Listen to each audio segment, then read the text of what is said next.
Chapter 2, Stonehenge Phase 1. Looking at the most important prehistoric site in Britain, Stonehenge, we are asked by archaeologists to consider that it is an astronomical calendar showing the rising and setting of the sun, moon, etc. This assumption may be partially correct, but why would you place the site in an area where trees would obscure your view? If you wish to study the sunrise and sunset with any great accuracy, would you not locate your site at the highest point available, rather than at the top of the hill just 500 meters away that is 30 meters higher, especially considering that the builders took the trouble to get stones from 200 miles away in Wales? For what possible reason would they stop short of obtaining the best setting?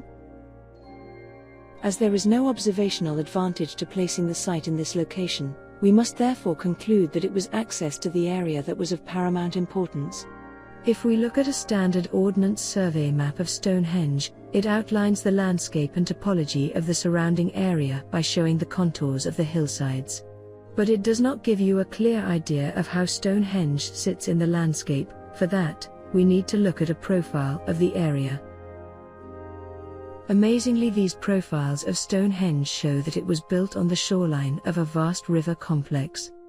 We can see this evidence on any elevation map, where we find that Stonehenge is sited halfway up a dry river valley known as Stonehenge Bottom. Our hypothesis and case study on the River Avon indicates that the groundwater tables during the Mesolithic and Neolithic periods were as high as River Terrace T9, which was 100 meters high.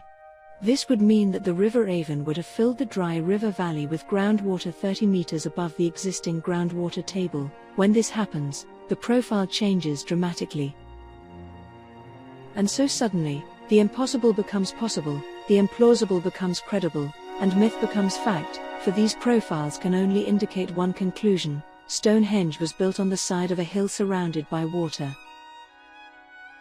These amazing features are not just found on a single side of the monument, we can go around the whole circle to see these watery features.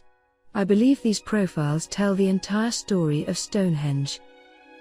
A picture is said to paint 1,000 words. These pictures show that our most famous ancient monument was once a magnificent feature in the landscape on the edge of a peninsula, surrounded by water.